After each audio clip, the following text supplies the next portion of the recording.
Hello everyone, this is Flocal here. We're continuing on in the Sunless Sea. Pardon me. I should have grabbed some water. Anyway, so we are going to explore. I had planned to explore a bit north. Yeah, we'll go north, and hopefully not run into so many more pirates on the way.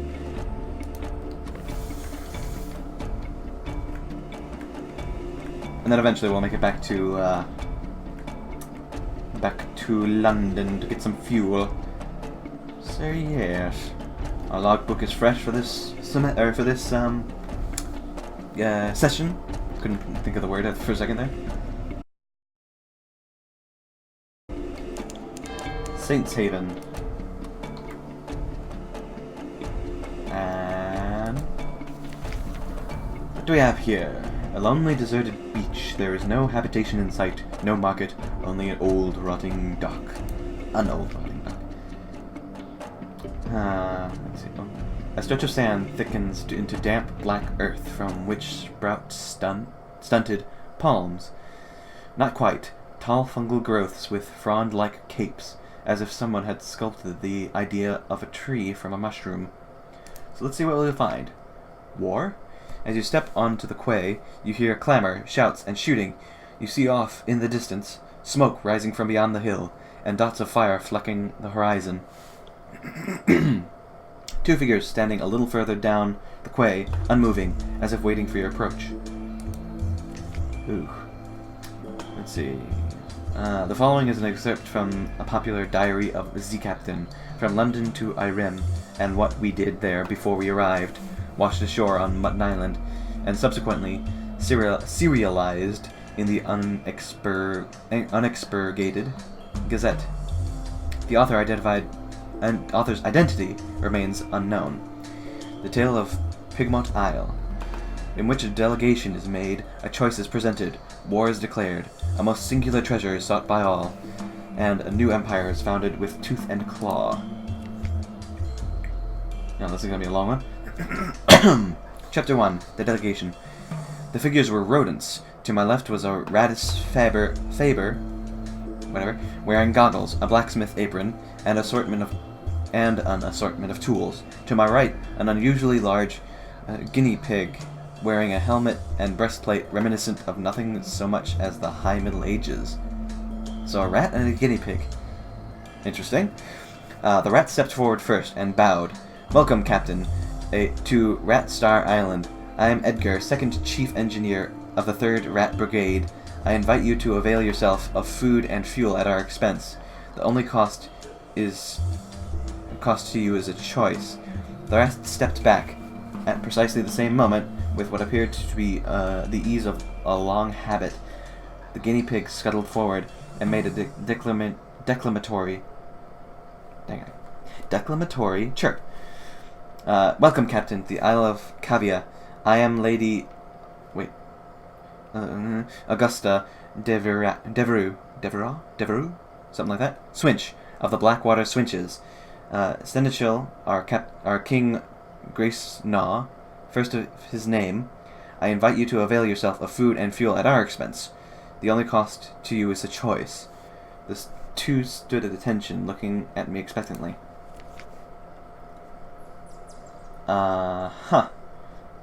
His eyes had a wave-cold glint to them, and he wore his scars like jewels.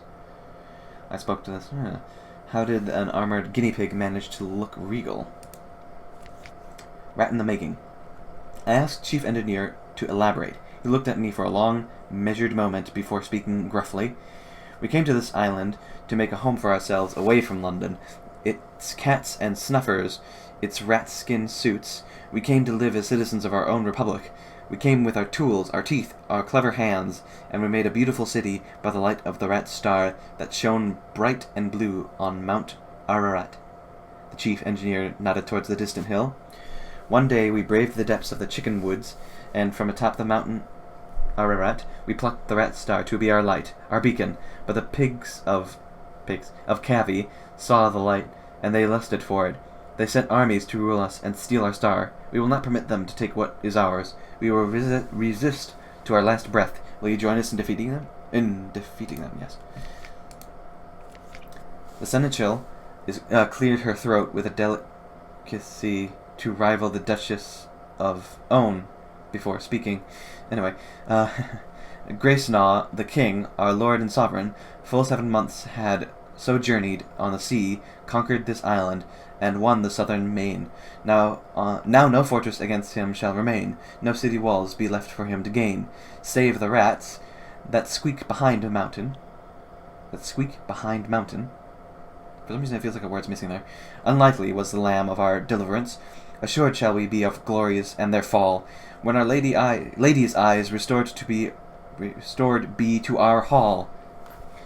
The seneschal composed herself, then added, We saw truth and beauty by the light of our lady's eye on Mount Caveat.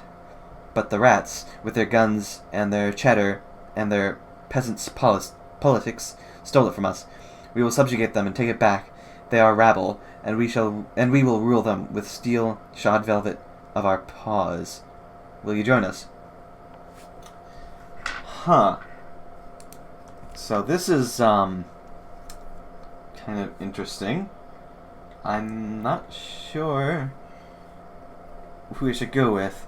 I can go with the rats and free them, or I can go with the guinea pigs and not make an enemy out of them. I was ready to make my choice. Somehow I doubt I could do peace, but I would like to try. Why is it in return for surely their commonalities were more numerous than their differences. Perhaps I could help them get along. I can try, but I get the feeling I'm gonna die for it. Whatever. Oh, my words helped them reach an agreement. The chief engineer and the seneschal shared a look, then regarded me with scornful amusement. Yes, smirked the chief engineer, you're obviously much cleverer than us. Oh, much, murmured the seneschal. You clearly know us much better than we know ourselves. Apparently, idealism would not help here. Oh. And the same thing. Shoot. So I can't do peace.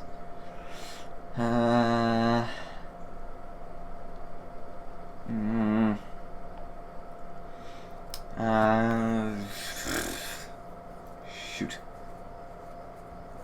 So I'd like to ask what you guys would think, which one I should go with, of those who will watch. But I think I'll go with the rat. Yes. Okay. I extended a finger to the chief engineer, who shook it grimly. The seneschal hissed and chattered her teeth in disgust, but kept her distance. You've made the right choice, said the chief engineer. Let me show you around. Your memoirs, a rat in the making, quality is now won. You choose to help the rats, which I hope is not a mistake. The chief engineer led me to the northern side of the island, skirting the chicken woods. We passed through a number of what can only be termed checkpoints, as fierce-eyed rats shouldered their derangers and saluted the chief engineer. Soon we came upon a small colony, smaller than some of the infestations I had encountered in London flats. Perhaps only 50 ratus faber altogether, working diligently to fortify their side of the island. The first thing I noticed was a brilliant light beaming out from a stump of chicken wood about 6 feet high. It bathed the whole settlement in a clean blue glow, and was almost too bright to look at. By its light I could see several raised mounds of earth, suggesting shallow tunnels. An efficient fishing operation was set up by the water, an albino rat mending his nets while others stabbed sharp sticks into the waves. Further inland was a barracks, where a sergeant barked drills at a small squadron of fighters. My arrival drew attention, and several rats paused in their work to look at me curiously. Welcome to Marinia, said the chief engineer, voice warmth with pride. It's not much to look at now, but it will be once we've rousted Cavius. Take a stroll around while I summon the War Council. Let's see. What then? With that, he vanished into one of the mounds and left me to explore. So let's see. Barracks, Rat Star, beach. Yeah, let's go with the beach first. There we go. An albino rat smiled up at me from his mending work. If I could just slow down. Looking dainty and a little shy. Chickenwood floats, especially when it's dried out and sealed. So we are able to paddle out a bit and cast our nets. We come up with all sorts of things. Blind fish, crabs, sometimes a chunk of broken tentacle. But the fishing would never be so good without the Rat Star. He beamed. I think it only draws good fish and keeps the scary ones at bay. I know the chief's science officer doesn't believe it, but I do. That light is our livelihood. Then on to the barracks. I approached the drill sergeant and went so far as to salute her, which earned me a grunt of satisfaction. The sergeant dismissed her troops and offered me a bit of chickenwood jerky to gnaw on. Chickenwood jerky? But isn't chicken... Oh, I guess chickenwood is fungus or something. Anyway, there's more of us below ground, she explained, but not enough. The cavies are bigger and there's more of them. We're better with weapons, but we haven't got the stuff to make them with. Most of us came here as stowaways and brought nothing but food, tools, and the fur on our backs. We can fish, we can nibble the chickenwood, but we can't make guns out of trees. The cavies came with their own steamer and seem to have endless supplies. We raid them sometimes, but there's so few of us, and we can never hold on to territory gained for long. That's of no consequence, and all we want is to be left in peace to build our republic. And the Rat Star, she added thoughtfully after a moment. Of course, we want that too. And then the Rat Star. An excitable-looking rat was peering at it through smoky goggles, twitching her whiskers and making notes on what appeared to be real paper. Which is kind of easy to make, actually. Well, quote-unquote easy to make, if you have, like, you can make it out of the fungi, or... Well, I heard that you can actually make it out of elephant poop, too. So, there's that. I'm sure they could find a substitute of somebody. Anyway, it's not a star, of course. Not really. But try explaining that to the others. The chief engineer doesn't want me working too hard to convince them. Says this is better for morale. But just look at it. Look! She offered me her goggles. I managed to work them over just enough of one of my eyes to see the truth of what she was studying. It was scintillac. Scintillac? But unlike any I'd seen before, blue as a sapphire, but more brilliant. Something about the clarity of its color was tremendously soothing. The chief science officer tittered with pleasure as I handed her goggles back. Those of us who have been to the Cavi side of the island had lived to tell of it, say there's plenty of glow there, plenty of bright in the water around, but nothing like this. We took this from the island's center, Mount Ararat. Only it's not a mountain, of course, any more than this is a star. It's hollow. There's sweet water inside, the coral crawling up all the walls of it. But nothing that glows, save this. It's ours now, and no one can take it from us. Huh. I guess I'm done with the exploring. The chief engineer led me to the northern side... Oops, never mind. Oh wait, no, that is right. The chief engineer led me to the northern side of the island. Skirting the chicken woods, we passed through a number of what can only be... Oh, wait, no, I did read that. Never mind. Let's see. The chief engineer emerged from underground with a motley assortment of other rats. Darn it.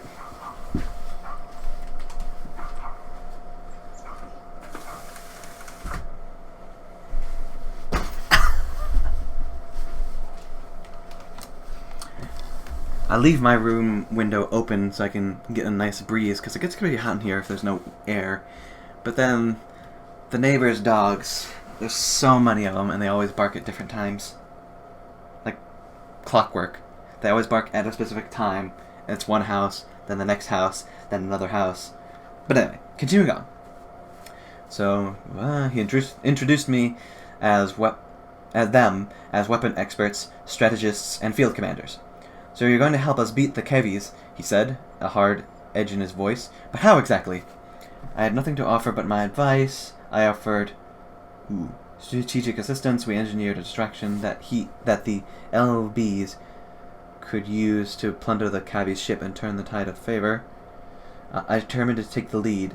I had a ship. I had cannons. We would steer her to the southern side of the island and have those uppity at those uppity animals. So I mean that would be the easier one. And this one, your veil quality gives you a 41% chance. This one gives me 83. The king took it in desperation for, if not gratitude. I'll take the lead. Why not? I mean, how could this possibly bite me in the butt? So the chief engineer, blah, blah, blah. The bitterest of defeats. We failed? We had an 83% chance and we failed? But it seems the Kevis got wind of our intentions quickly. Let's see. I gave clear orders. My navigation was impeccable. But it seems the Kevis got wind of our intentions quickly. Enough that they were able to man the guns of their grounded pinnace? And gave us a bracing dollop of what for. The ship was already sunk, and its crew provided only tiny targets. It was an impossible battle. The shame of being defeated at Z by a brace of guinea boars was bad enough. Worse, however, that several members of the crew who complained that the triumphant weakening of the Kevis now haunts their dreams. That's bullcrap, though. I hadn't... whatever. The rat gave me a palpable hit. The rats gave me what information they possessed about the Kevis' settlement, but I still had to improvise a great deal on the spot. A perfect storm of speed, stealth, and strength in arms favored us, our cannons letting fly a volley of shot onto the beach before the Kevis could scramble onto their grounded ships to man its guns. Screams and squeals filled the air. I could just imagine it, too. The enemy fled. A damp hush settled over my crew as the smoke cleared to reveal the torn, bloodied bodies of guinea pigs littering the shore. A grim business, but I had honored my commitment to the rats and found a wealth of scintillac ringing the beach to harvest as the spoils. I don't know why, but it seems kind of cruel to just blow up some guinea pigs, but then they're willing to fight us, so... An occurrence. Your Pigmont Isle spirit quality is now 3. Conflicted? I'm not sure what that means. You now have 3 blah blah blah. You have now a bale of blah blah blah. Quality is now 4. Troubled. Wait, isn't the higher number supposed to be better? Why would it be troubled? Hail Marina. An occurrence is now 5. Adequate. Okay. So might, civilization, and spirit. So let's see. Albino Tinkerers. Let's see. The House of Cavi had fallen. Marinia was triumphant. All that remained were the celebrations and the continuation of our voyage. Oh, how we feasted long into the night then. So let's see. I invited one of the rattest favor. Hopefully it's a good one. After all, what's a ship without a few rats? Yeah, seriously. I interceded on behalf of the Kevis. They were crushed, defeated, and I could see their spirits broken without the light of the rat star to guide them. They needed an advocate. Wait, why would they be crushed?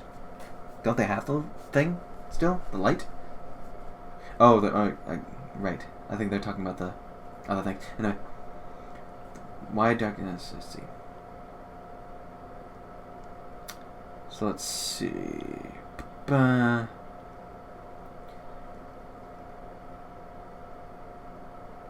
Let's invite a rat. You have lost one Pigmont civilization. New total is 3, struggling, which is weird. You now have 1 albino tinkerer. Let's see. Welcome aboard. The chief engineer couldn't leave his colony, but he relayed my request to his people. The albino rat I saw mending the nets shyly stepped forward. I'm good at fixing things, he said earnestly, and I like to see more of the world. I waited for him to gather up... I thought it was a her before. I waited for him to gather up some effects and say goodbye to his family before accompanying him on board. Let's see. A grudging concession. I appealed to the chief engineer's moral fortitude and sense of fair play. Perhaps the cavies suffered the loss of the light from the center of the island. Perhaps they were only trying to get it back, not steal it from the rats. The chief engineer looked troubled at the thought. We only wanted to be left alone, he said. He looked towards the seneschal, haphazardly bandaged among the rats and rats' other prisoners. Perhaps further negotiations is possible. As I left, I saw the albino rat timidly offering a young cavie prisoner a piece of fresh fish. Spirit is now 6. Optimistic. Good. You forged peace between the rats and the cavies, which is what I wanted to do in the first place. Alright, so actually this took up a lot of time. I kind of wasn't expecting it. So I think I might actually end the episode here, and we'll continue on in the sea. But I mean, like, this was a really good story. It's funny that it was between rats and guinea pigs, but still. So yeah, I hope you people enjoyed it. I definitely did. And I love this game for all these stories that it seems to be throwing at me. I can't wait to look, and I can't wait to find the next one. So yeah, until next time, I hope you all make it a great day, and I'll be seeing ya. Later.